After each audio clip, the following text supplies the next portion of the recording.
अगर तो आपने दुनिया के अंदर ये देखना है कि फाइनेंशियल इंस्टीट्यूशन कैसे काम करते हैं और फाइनेंस कैसे रन होता है, तो उसके लिए कोई किताबें पढ़ने की ज़रूरत नहीं है। कुछ किताबें आपको बेसिक नॉलेज तो दे देती हैं, लेकिन जो डीप एनालिसिस है वो किताब नहीं देती, वो आपको रियलिटी देती है। तो ये एक फैमिली है, रॉथस्चाइल्ड फैमिली। शायद आप में से कुछ लोगों ने इसके बारे में सुना हो, कुछ ने ना सुना हो। लेकिन अगर आपने फाइनेंस को पढ़ा है, यहाँ तक कि फाइनेंस में पीएचडी भी की है, तो भी गालिबा आपने इस फैमिली के बारे में नहीं सुना होगा। ये बहुत ही स्ट्रॉन्ग फैमिली है, ज्यूइश फैमिली है वैसे तो ये, और तकरीबन पिछले 400 से 500 साल से ये कंट्रोल करते आई। ये जो हमारे पास लिखा है 200 ईयर्स, इनका जो पूरा कंट्रोल है पूरी दुनिया के इंस्टीट्यूशंस पे, वो तकरीबन 400 साल से इनका कंट्रोल है। 200 ईयर्स से ये एक तरीके से हाइपर एक्टिव है। तो अगर इसको फर्दर डिस्कस करें इस फैमिली के बारे में, इसलिए ज़रूरी है इनके बारे में जानना कि जब आप दुनिया के फाइनेंशियल इंस्टीट्यूशंस को देखते हैं, उनके बारे में स्टडी करते हैं, बैंकिंग सिस्टम को, स्टॉक मार्केट को, क्रिप्टो मार्केट को, तो उन सब में ज़रूरी है कि इस फैमिली को ज़रा देखा जाए। अब ये फैमिली क्या है और कैसे कंट्रोल करती हैं, तो सिंपल एक लुक हम ले लेते हैं इस फैमिली का। बल्कि हम रिसेंट एग्जाम्पल से स्टार्ट करते हैं कोविड की। कोविड अभी हाल ही में आया था।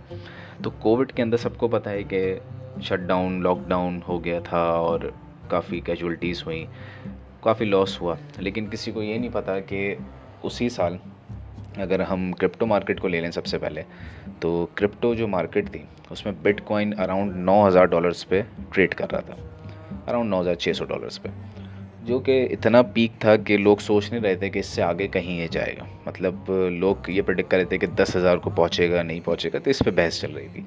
लेकिन जैसे कोविड आया, अचानक वहाँ से प्राइस डिप होती है और प्राइस गिरते के साथ ही स्ट्रेट अवे गिर जाती है प्राइस $3,000 के आसपास, 3,000 प्लस पे।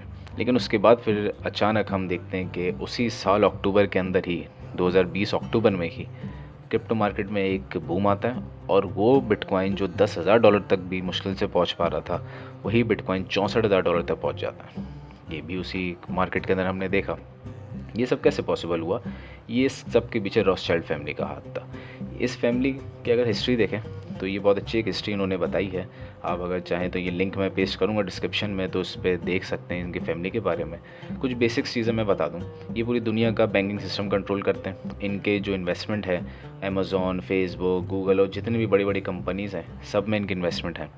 यहाँ तक कि दुनिया में जो पहले रेलवे का सिस्टम बनना शुरू हुआ, उसमें भी इनकी इन्वेस्टमेंट थी और वहाँ से इन्होंने शुरू किया। स्टॉक मार्केट्स को ही कंट्रोल करते हैं।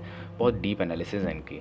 यहाँ तक कि क्रिप्टो के पीछे भी इनका हाथ है और जितनी भी फाइनेंशियल हमारी मार्केट्स हैं, उन सब के पीछे इनका हाथ है।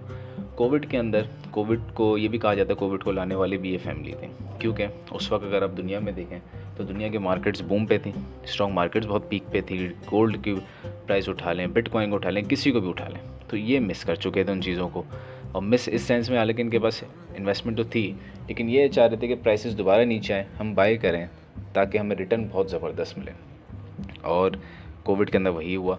जैसे ही प्राइसेस नीचे आई, इन्होंने बाइंग किया और इनकी बाइंग से हुआ ये कि फिर जब मार्केट्स ने बूम किया तो इनकी जो वेल्थ थी वो कई गुना ज़्यादा, 100 या 200x से भी ज़्यादा मल्टीप्लाई हो गई, जबकि जो आम आदमी था वो और करीब हो गया।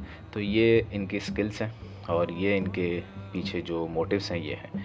तो रॉथस्चाइल्ड फैमिली को देखें, स्टडी करें और देखें फैमिली किस तरीके से इसने बैंकिंग सिस्टम को कंट्रोल किया और किस तरीके से आज दुनिया की जितनी भी बड़ी कंपनीज़ हैं हमारी, उन सब के अंदर इनके शेयर्स मौजूद हैं। यहाँ तक कि एप्पल का आईफोन यूज़ करते हैं, उसमें भी इनके शेयर्स मौजूद हैं। इसी साल ये जैकब रॉथस्चाइल्ड, ये इनके जो बैंकिंग सिस्टम को एक तरीके से हेड करते थे रॉथस्चाइल्ड फैमिली के, ये इनकी 87 की एज में डेथ हुई थी, वो भी इसी साल अराउंड फेब का आई थिंक ये वाक़या है बिल्कुल। तो इनके बारे में देख सकते हैं। एक ये बहुत अच्छा लिंक है, ये भी मैं अपने डिस्क्रिप्शन में पेस्ट करूँगा, तो आप देखिएगा। इसके अंदर इनके स्टाइल और डिफरेंट चीज़ों के बारे में थोड़ा सा ओवरव्यू दिया गया, और भी चीज़ें देख सकते हैं इनके बारे में। ठीक है, तो ये इस फैमिली के बारे में स्टडी करें और ये अगर आपने फाइनेंशियल इंस्टीट्यूशंस को अच्छी तरीके से समझना है।